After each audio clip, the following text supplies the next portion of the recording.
So Soren Kierkegaard. Love the guy. Kind of. I'm not really sure whether he's a singular genius or he just needs a good therapist. Probably both. Here's an example of what I mean. In the 1840s, he's in his late 20s, and he falls in love with Regina Olsen, right? And something like truly miraculous, like God ordained, happens because she actually falls in love with him too. Like he was like this hunchback and all these other things. And amazingly, she falls in love with him. And shockingly, the two of them come together. And it is like what you call true love. I mean, gooey, lovey-dovey. They love each other so much. They're consumed with love for one another. That type of over-the-top stuff. But then to the point where they get engaged. They're writing each other poems, all of that. And then shockingly, out of nowhere, Kierkegaard comes to the conclusion that he cannot marry Regina. He blames it on God, like God is calling me to a life of singleness. He blames it on himself, like I could never be the husband that you need.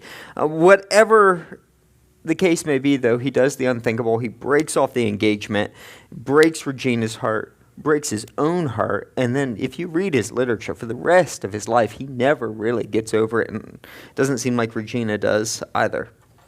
Now, a normal person might make some bad decisions after that. They might, go get drunk or have a rebound relationship or, I don't know, move to New Jersey or something. I don't know what you do. But Kierkegaard, what does he do in his love-tortured state? He writes a philosophic treatise on anxiety. And he gives it this luxurious title. Listen to this. The Concept of Anxiety, a simple psychologically orienting deliberation on the dogmatic issue of hereditary sin. Now, in this document, that title, by the way, is a joke. It's supposed to be funny. He wasn't a great comedian. In it, though, he says something that's really worth paying attention to. First, he admits what we all know. Anxiety is terrible. It's miserable. You wouldn't wish it on your worst enemy. It's terrible, terrible, terrible. But then he goes someplace that we don't normally go. He says, anxiety is also a marker of human greatness. Anxiety and moral freedom, he argues, go hand in hand. The capacity to envision a future and then pursue it. The possibility that you could succeed or fail based on what you choose in life. The possibility, the ability to choose who you marry and where you live and what you do. The possibility, choice, freedom, the moral weight to decide. The ability to choose for oneself. The necessity to choose for oneself. Who you are. Where you want to live, who you want to marry. This, he says, is a great gift from God. This is a marker of what makes us human, made in the image of God. But it comes with it. This condition or precondition we know as anxiety. So in the pre-modern times, even in modern times, 1844 when he wrote this, you have to think that the average person's ability to choose for oneself was fairly limited. Right? If your dad was a farmer, you were almost certainly a farmer. If you were a woman, pretty much most of your life was already pre-decided for you. Your identity, religion, vocation, home, spouse, these were largely predetermined, very, very limited. But in today's world, it is safe to say that the possibility of choosing for oneself is greater than it's ever been in the history of the world, at least in our suburban experience. The possibility of choosing for oneself is greater than it's ever been. You can choose where you live, where you go to school, your religious affiliation, who you marry, the type of music you listen to, what you drive, your hair color, your sports team, political affiliation, sexual preference, everything you get to choose. Nothing is given. You have to make a choice about everything, and not surprisingly, anxiety is at or near an all-time high. Both. So we moved last August, and so my commute's a little bit further, and a friend recommended I use that time listening to audiobooks. So I've started doing that, and my latest book is a book by Bill Bryson called The Body, A Guide for Occupants. It's like this humorous but well-researched book on the human body, and the last section I just went through was on adaptation. He says, Bryson says in it, one of the things that makes the human race so successful, at least in biological terms, is our ability to adapt. And you see this in skin colors and sizes and shapes of people all over the globe. And you see this in the fact that human race can do what no other species can do. We can live anywhere on the globe. We can and do live anywhere on the globe. Now, I have no idea why people would choose to live in, like, Canada, say, in the winter. But they do. Millions, I hear.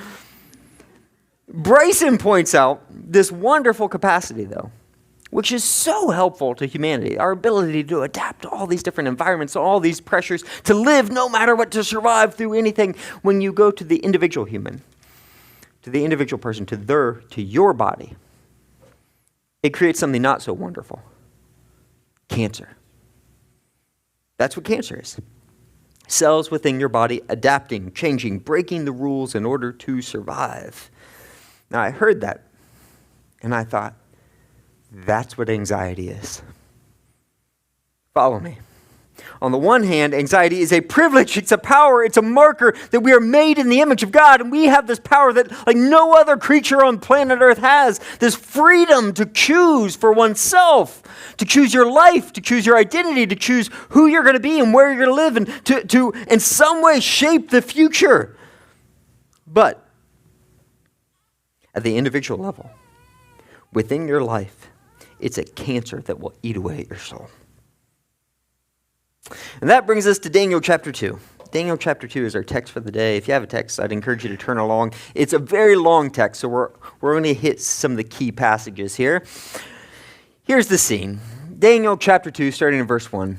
In the second year of his reign, Nebuchadnezzar had dreams. His mind was troubled, and he could not sleep. So Nebuchadnezzar, he's this 6th century BC Neo-Babylonian ruler, king.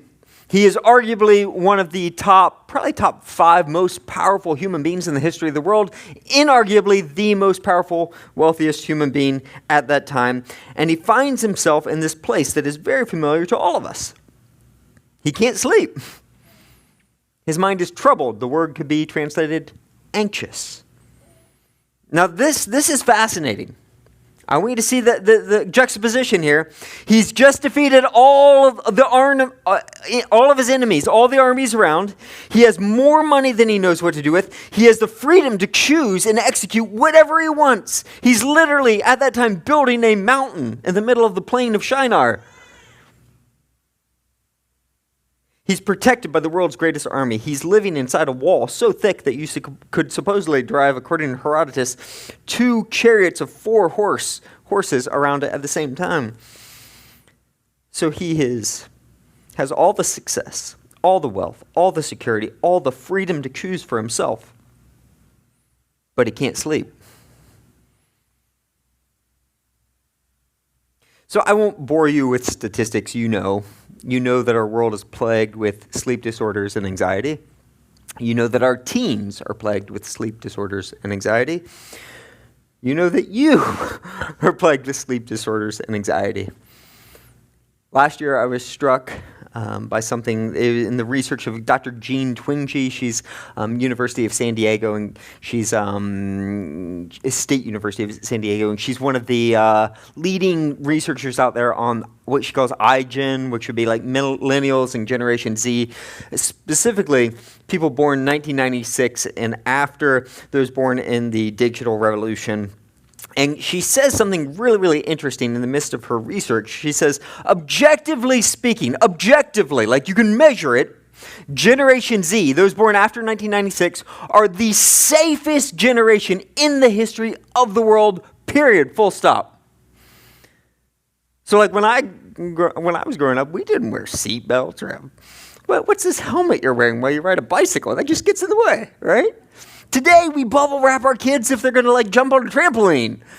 Right? Everything, she says everything, like, and you can measure it. She goes through drug overdoses, violence, accidents, all of those, down, down, down, down. It is objectively the safest generation in human history and the most fearful and the most anxious.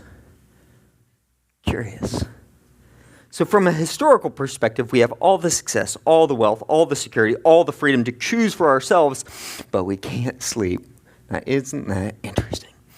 So Nebuchadnezzar, though, his anxiety seems to stem specifically from a dream.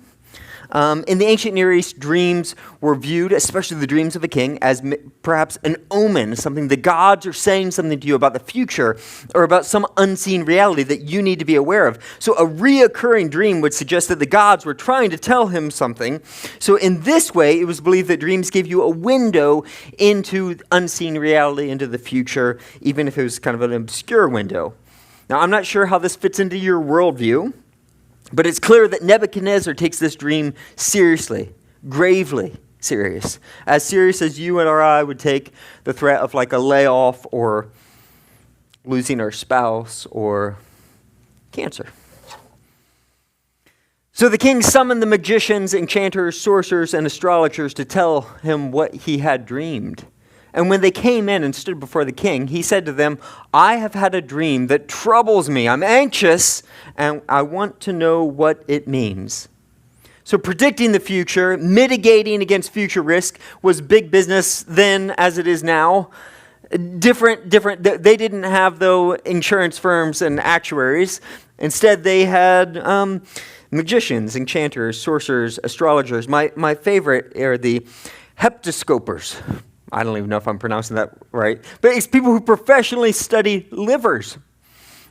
Like they would cut out livers of sacrificed animals and look inside and through that try and divine what the gods were trying to say. So their job, these people, their job was to read the signs, be it the stars or the tea leaves or a chicken liver, and help you make sense of the unknown so that your will could be done, so that your kingdom would not be thwarted, so that you could make decisions for the future. The dream interpretation then was a big part of their job. They actually had books on this. You can go back and read. You can actually look this up online. You'll find books for interpreting dreams from ancient Babylon. And we know that Daniel at that time, remember he was in school for this, Daniel at the time would have been trained among the enchanters, sorcerers, astrologers, magicians. He would have been one of them. He was being trained in how to read and interpret dreams. Today, generally speaking, we are more likely to go buy extra insurance, like an umbrella policy, or look to Jerome Powell Fed chair for reading the future. But it's worth noting that as of the latest polls, this is this year, 1 out of every 3 Americans still believes in astrology. Verse 4. Then the astrologers answered the king, "May the king live forever. Tell your servants the dream and we will interpret it." The king replied to the astrologers, "This is what I firmly decided. If you do not tell me what my dream was and interpret it, I will have you cut to pieces, literally put into body parts, and your house is turned into piles of rubble, literally dung heap. But if you tell me the dream and explain it to me, you will receive from me gifts and rewards and great honor. So tell me the dream and interpret it for me." So men, have you ever had that where you look at your wife and you're like, "I think something's wrong." And you say, "Hey, babe, what's wrong?" And she looks at you and says, "If you loved me, you would know." And you think, "Dear Lord, save me." That's how the astrologers feel. Nebuchadnezzar doesn't just want the interpretation. He wants them to read his thoughts. You see, they had books, and he knew this. They had books, and they had ways, they had systems. So if he told them the dream, they could go back and read the stars and read their books and open up a chicken liver, and they could tell him some type of fortune cookie answer. He didn't want that. He wanted proof. He wanted to know that they knew, that they actually had a word from the gods, that they knew the future for sure. So he goes back and says, "No, prove it to me. I want you to not just tell me the interpretation. I want you to tell me the dream. And if you don't, I'm going to cut you into body parts. But if you do, I will reward you more than you could imagine. Now, I want to pause on this. This gives us insight into one of the most powerful, brilliant men in history. And I think it might give us insight into what we might be without accountability and with endless power. This is the essence of a transactional relationship. I do not value you, I value what you can do for me. If you serve me, then I will lavish gifts on you, and if you don't, I will utterly destroy you and disregard you. It is the heart of selfishness that justifies dehumanizing violence, or as one scholar puts it, spectacular brutality. Now, the astrologers, they are trying to get around this, and they go back and forth with Nebuchadnezzar, but Nebuchadnezzar doubles down. No, I insist you must tell me the dream and the interpretation. So they try to reason with him, and we come to this in verse 10. The astrologers answered the king, there is no one on earth who can do what the king asks. No king, however great and mighty, has ever asked such a thing of any magician or enchanter or astrologer. What the king asks is too difficult. No one can reveal it to the king except the gods, and they do not live among humans. There is a limit to human knowledge. There's a wall. We can go so far and no further. Have you ever wrestled with this? So many things. So many of the most important things. So many of the things that make life worth living are beyond human proof and human comprehension. Why is there something rather than nothing? Who am I? Does life have meaning? Am I loved? Do I belong? Is there a God? What's he like? Why am I here? What happens when I die? There is no science, no art, no philosophy, and no human religion that can answer these questions any better than a guess, any better than someone opening up a chicken liver and trying to read it. In the same way that dogs simply cannot comprehend calculus, no matter how hard you try and teach them about derivatives. They're incapable of it. In the same way, it appears that we are incapable of answering some of the most basic and most human questions. Yet, curiously, unlike dogs that seem perfectly happy not knowing calculus, we feel like we can't even live if we don't have answers to these questions. Now, this is a conundrum. We must have answers to these questions. These are the deepest questions. These are the questions that make life worth living, and yet we cannot answer them. There's just no way. There's no human system. There's no science. There's no art. There's no religion. There's nothing that can get us there. We are limited. As the astrologers point out, the only way you could know this type of thing is if God himself broke through the barrier. Is if he somehow entered into space and time. If he somehow lived among humans. But God would never humble himself and live among humans, would he? This made the king so angry and furious that he ordered the execution of all the wise men of Babylon. So the decree was issued to put the wise men to death, and the men were sent to look for Daniel and his friends to put them to death. So with this, Nebuchadnezzar's anxiety turns to anger, which turns to blaming others. His insecurity turns to rage, which turns to violence. This is a familiar chain. I want you to listen to this. Anxiety turns to anger, turns to blaming others. Insecurity turns to rage, turns to violence. This pattern is all too familiar. Show me someone who is filled with rage, who lashes out at others, and who's quick to blame others, and I will show you someone who is filled with anxiety and insecurity. And our world is filled with people full of anxiety and insecurity.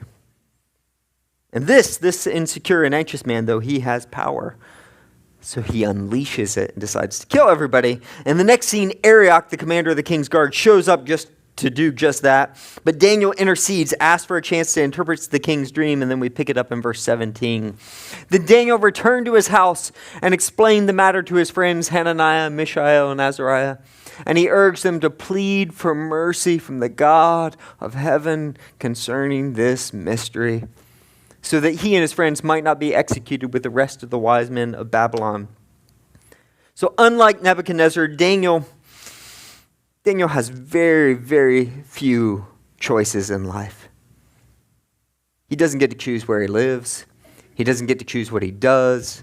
I mean, his choices are like, hey, you eat what the king gives you or we'll kill you.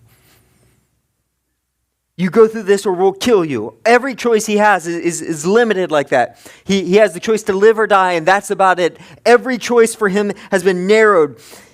He's an exile. He's a servant. So he doesn't even try to fix this with his own strength or with his own wisdom because he knows he can't. Rather, Daniel goes home. He tells his friends, and they plead for mercy from the God of heaven. During the night, the mystery was revealed to Daniel in a vision. Then Daniel praised the God of heaven. This is where it turns into Daniel the musical. Daniel sings a solo. It's a really good one. You should read it sometime. It's about how God is the revealer of mysteries. He has broken in. He has spoken. There is a God, and he's not silent. But I'll let you read that on your own. And then Daniel tells Arioch, take me to the king. And we read in verse 26. The king asked Daniel, also called Belteshazzar, are you able to tell me what I saw in my dream and interpret it? And Daniel replied, no wise man, enchanter, magician, or diviner can explain to the king the mystery he has asked about. It's impossible. This is not within the realm of human science or art or philosophy or religion. No one can do this. But there is a God in heaven who reveals mysteries. He has shown King Nebuchadnezzar what will happen in days to come. And then he goes on to describe the dream, verse 31. Your majesty looked, and there before you stood a large statue, an enormous, dazzling statue, a colossus, awesome in appearance, and the head of the statue is made of pure gold, its chest and arms of silver, its belly and thighs of bronze, its legs of iron, and its feet partly of iron and partly of baked clay. So get this picture. Colossal statues were just a thing in the ancient Near East. By colossal, I just mean these superhuman giant statues. They were kind of here and there and everywhere. Here's an example that we have from the 8th century BC. Here's a colossal statue of the god Nebu, who is Nebuchadnezzar's namesake. He is the son of Marduk, ancient Near East. So this would be from prior to that time period, but this gives you a sense of like the type of thing that you would see around that time. So colossal statues were not so strange like the one in this dream, but this one is interesting because it's enormous and dazzling, and it's made of 4 different sections of 4 different substances, and it's kind of hard to imagine, but you don't have to work too hard to figure out what it looks like, because on Etsy you can buy one for $259. Yeah. Or if you go to Vegas, there's some church out there that has created one. It's 36 feet tall and weighs 20,000 pounds. Now, why they decided to create that as part of their ministry, God only knows. Probably the youth minister.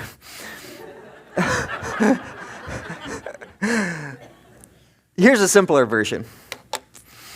Notice, here's what I want you to notice. You don't need to see all the details. I just want you to see the flow of this. From the top to the bottom, it goes from the most precious to the least precious, most valuable to the least valuable, from the softest, most malleable, gold, to the hardest, iron, and then finally clay that is hard, but it's just brittle, will crumble, all right?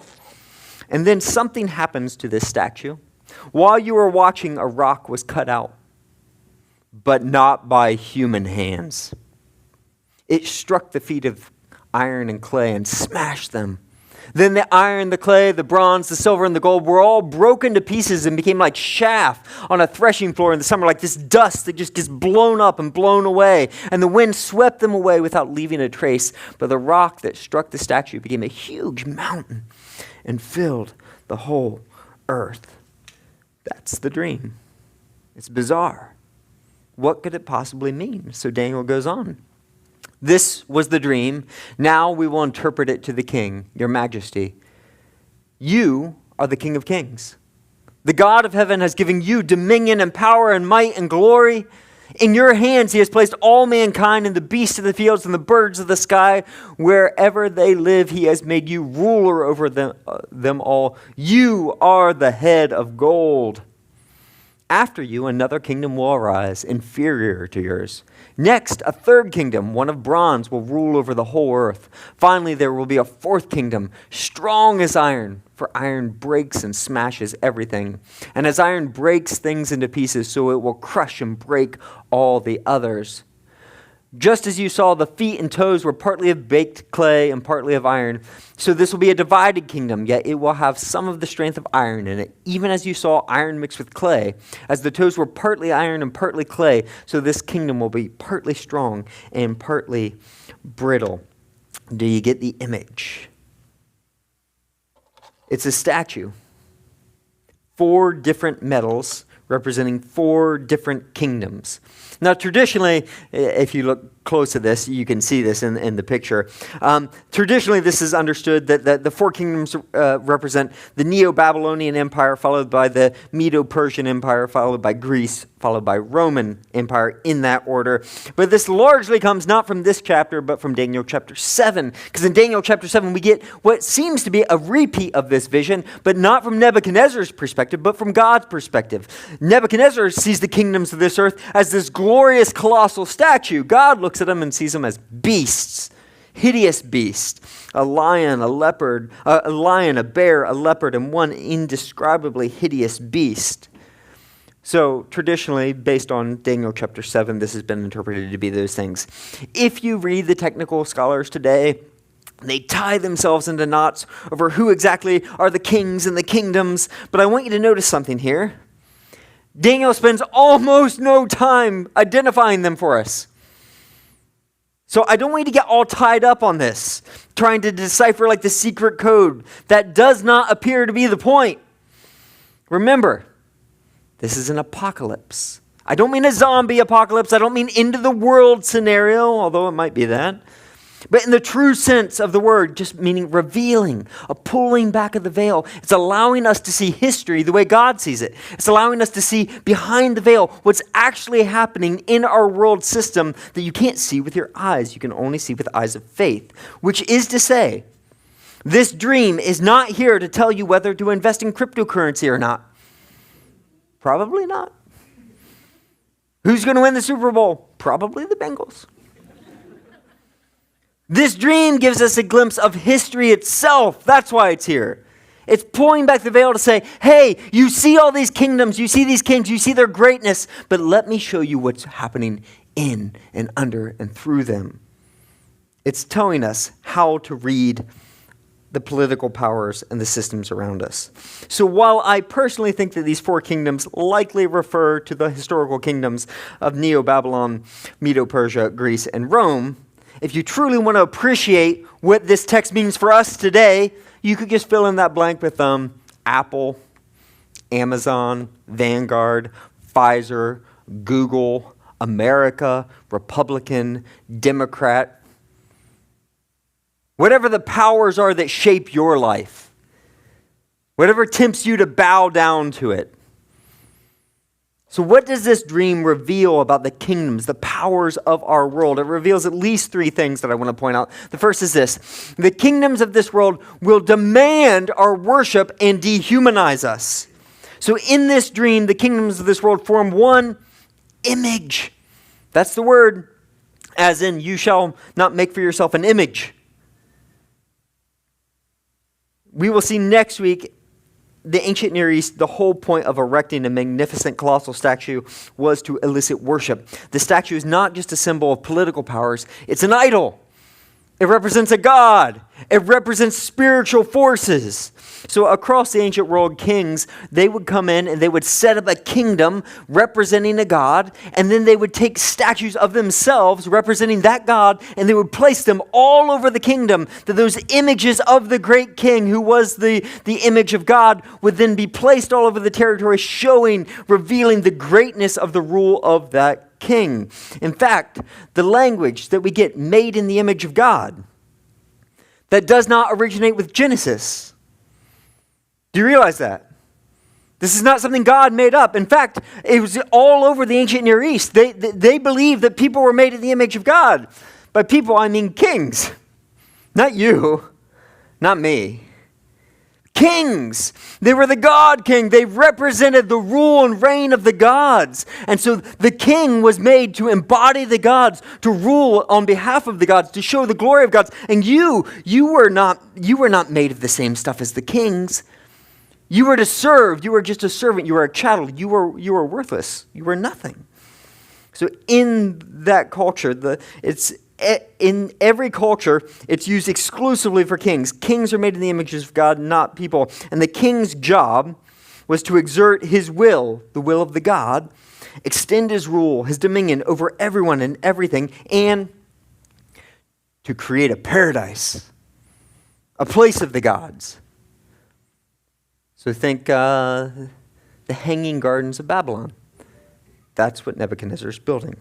Now, of course, you get to the book of Genesis, and God takes this language, made in the image of God, and he turns it on its head. He says, every man and every woman, every person is made in my image,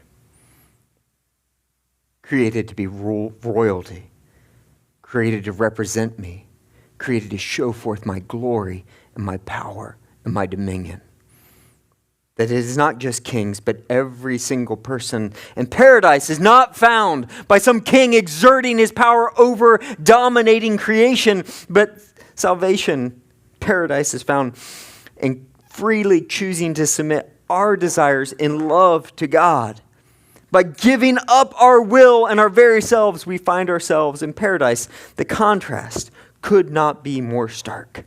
So the kingdoms of this world, the image declares, they will demand our worship and dehumanize us. The kingdoms of the world are also plural, form one statue. That's the second thing. So they are really just one thing. So we're looking, yes, if you look at that statue, you will see kingdoms that are in different places. They're separated by geography, by time, by language, by culture, all of these things. But God says when he looks at it, it's one thing. It's one power. There's one thing that drives through all of human history, and it is this desire to create paradise apart from God. It's the desire to become like God.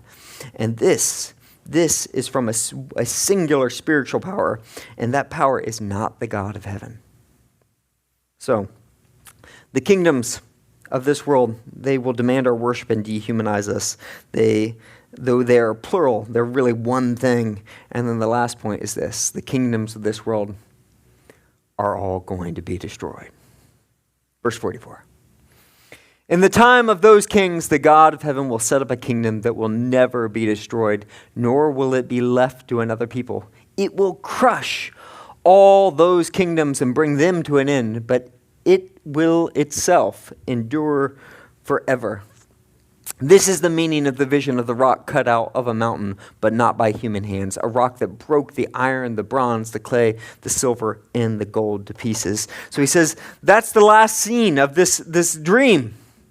There's a fifth kingdom, but it's nothing like the other kingdoms. The other kingdoms are this magnificent, colossal, valuable statue, but there's another kingdom that's wholly different. It's a rock cut out of a mountain, but not by human hands. It's not part of the statue. So according to the Torah, the Old Testament law, if you were going to make an altar to God, you had to use unhewn stones. You could not use like blocks or something. You couldn't use bricks.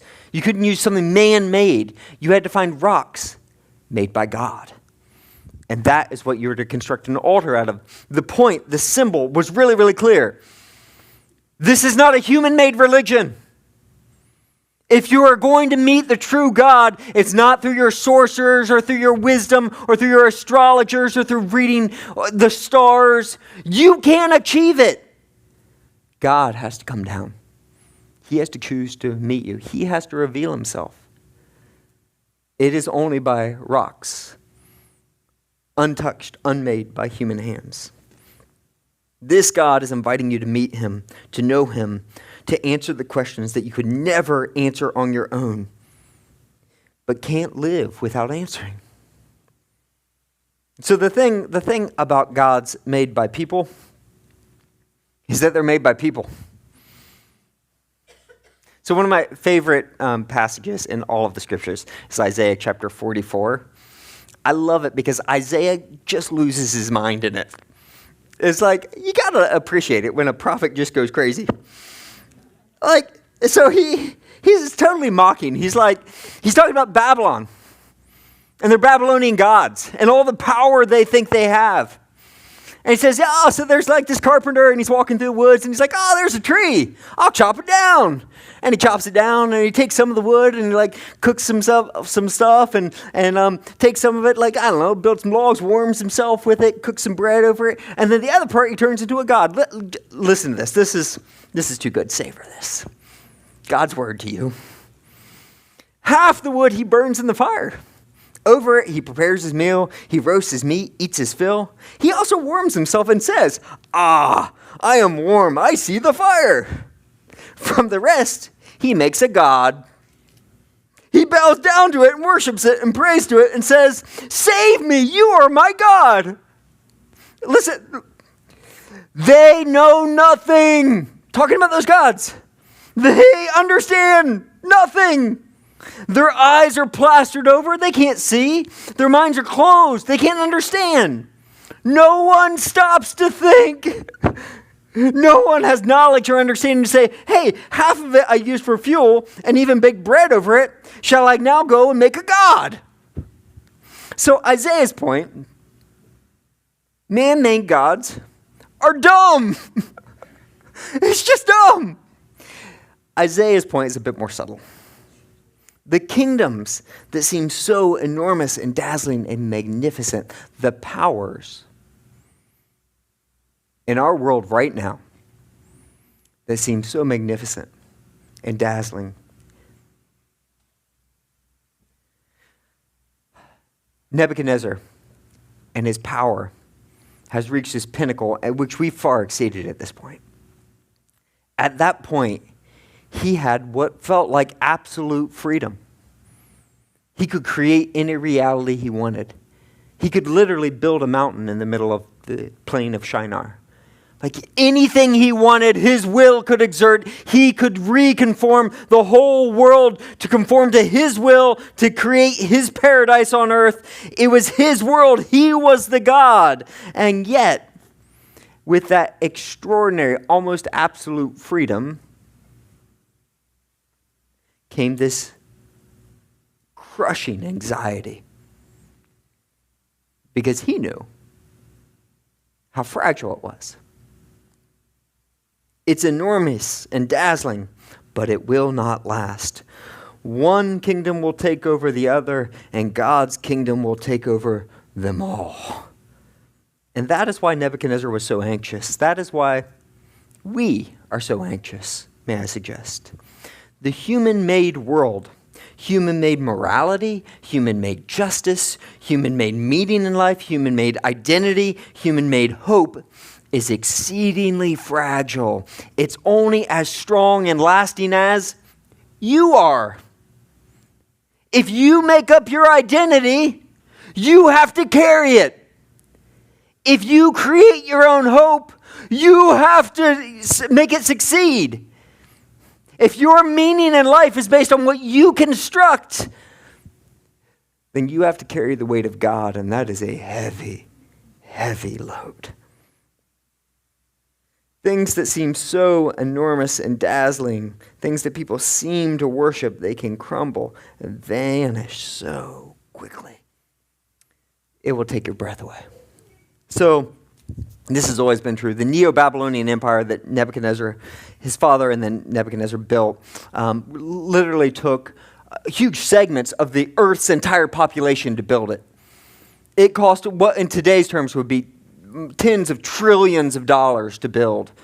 It was enormous. It took decades to create this thing. And in one night, it collapsed. One night. Gone. In recent years, the fragility of our systems, our cultures, our identities, our relationships, our economies, our corporations, our governments, our man-made religion is undeniably true and spectacularly on display. Things collapse all the time. You can't trust anything anymore. Anything that you put your hope in, be scared. You should. Some argue that this is why we're so obsessed with the zombie apocalypse genre. Because a lot of people say, hey, this actually feels like it could happen at this point. To the extent that we build our lives upon a fragile and doomed to fail kingdom, our hearts will be troubled, and our nights will be filled with bad dreams. But over this, there's a God who speaks. Over this, there's a God who enters in, who lives among us and declares, do not let your hearts be troubled. And listen to me, it's not because it's all going to work out. It's not. It's not. Your job, eventually it's going to go away. The political party you vote for, it won't last. It'll eventually get defeated or destroyed or something. Your kids that you raise, they're going to leave you. Your marriage that you invest in one way or the other is going to end. The house that you build will eventually rot or to be demolished or sold, or someone else will own it. The money that you save, it will run out. It will be given to other people. And then you'll die. And even your memory will be erased. Aren't you so excited? It's not going to work out. It's not. I can tell you right now.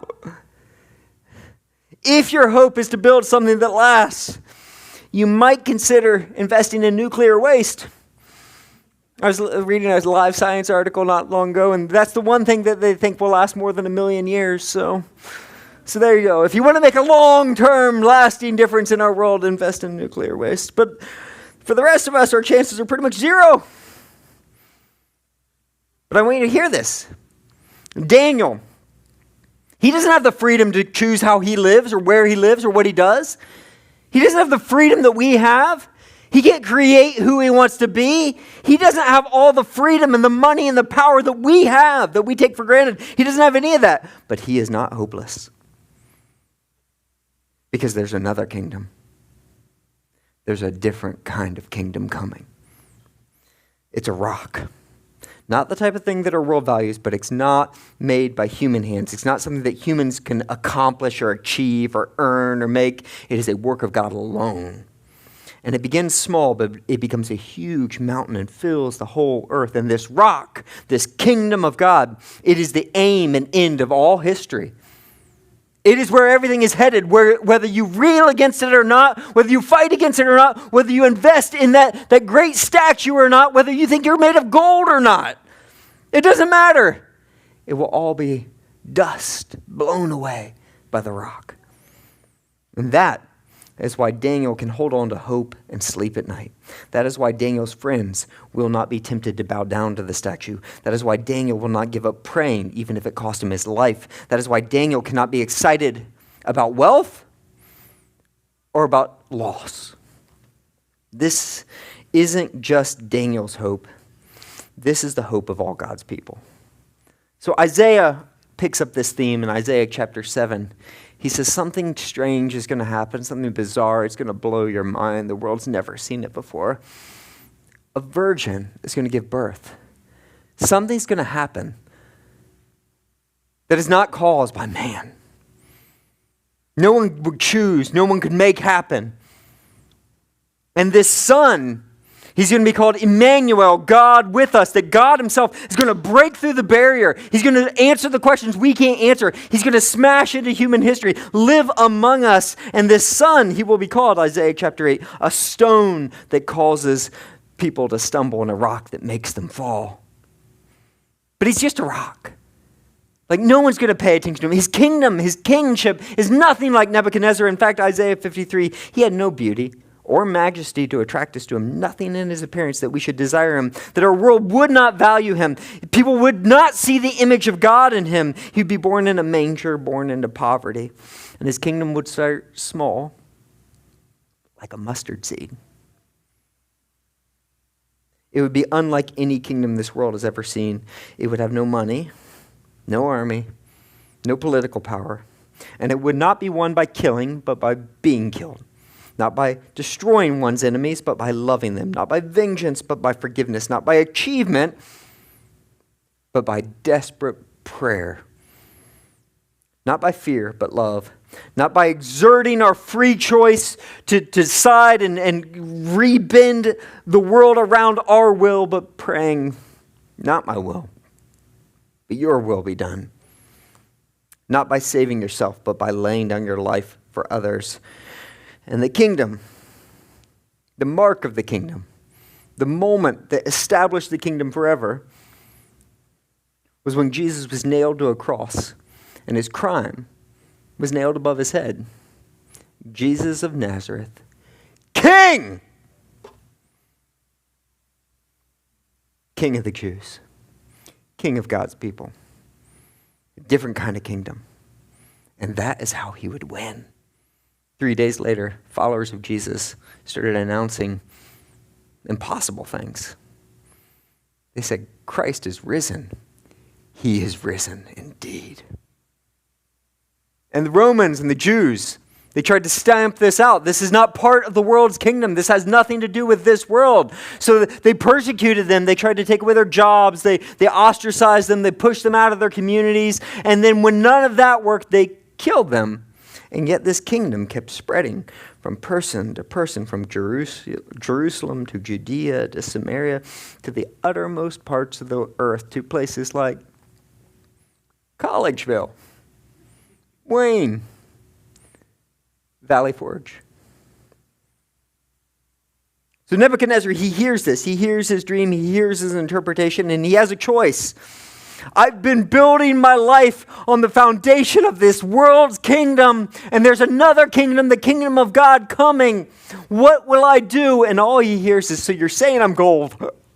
So you're saying I'm gold. It's not going to happen in my day. That's all he hears. And it will take crushing humiliation for him to finally turn to the kingdom of God. Sound familiar? Anyone? Only when he's crushed, utterly humiliated, does he finally submit and realize his kingdom is meaningless without God.